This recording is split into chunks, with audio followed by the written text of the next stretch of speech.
અમદાવાદમાં Asia Pacific કોલેજની અંદર એનએસયુઆઈ દ્વારા વિરોધ નોંધાવાયો છે। બીકોમ સેમ 3ની પરીક્ષા પહેલા સેમ 4ની ફી માંગવામાં આવતાની સાથે જ આ વિરોધ થઈ રહ્યો છે। વિદ્યાર્થીઓ પાસે એડવાન્સ ફીની માંગણી કરતાની સાથે જ એનએસયુઆઈ મેદાને। ના એવું હતું નથી હોતું ને બધા જ વિદ્યાર્થીઓને હોલ ટિકિટ પહેલેથી લઈ જતા હોય છે અને એ હોલ ટિકિટની એમને પોતાને પણ સોશિયલ મીડિયા ઉપરથી અમે નાખેલી હોય છે એમાંથી પણ એ પ્રિન્ટ કાઢી શકતા હોય છે એટલે એવું નથી હોતું કે સંસ્થામાંથી જ લઈ શકે છે એટલે એવું ક્યાંય નથી આ ફક્ત એ જ વિદ્યાર્થીઓ છે કે જેને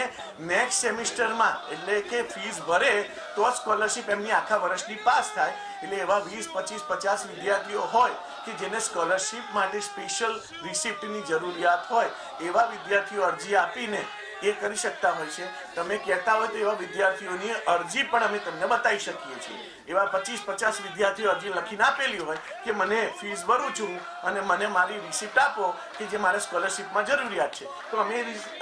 એમની અરજી પણ બતાવવા તૈયાર છીએ અને એમને આપેલી રિસિપ્ટો પણ બતાવવા તૈયાર છીએ। ના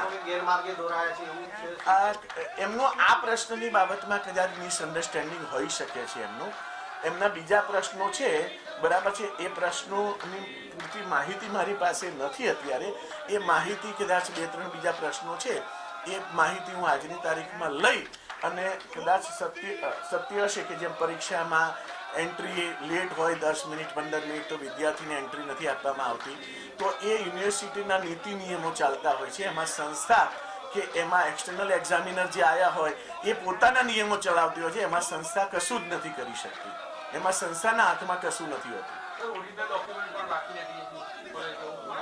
ના ઓરિજિનલ ડોક્યુમેન્ટ્સ એ વિદ્યાર્થીએ જ્યારે એડમિશન્સ માટે બતાયા હોય બરાબર છે અને કોઈક વિદ્યાર્થીએ કદાચ એવા ડોક્યુમેન્ટ જમા કરાયા હોય તો એવા કોઈક 1, 2, 5 વિદ્યાર્થીના પડ્યા હોય તો એ વિદ્યાર્થી કદાચ લેવા માટે આવ્યા હોય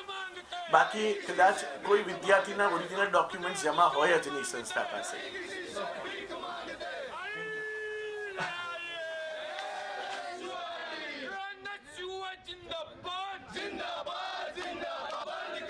તો અમદાવાદથી આ સમાચાર અને અમદાવાદની અંદર અત્યારે એક કોલેજની અંદર એનએસયુઆઈ દ્વારા વિરોધ પ્રદર્શન કરવામાં આવી રહ્યું છે અને તેના પાછળના કારણો તે લોકો એવા જવાબદાર ઠેરાવી રહ્યા છે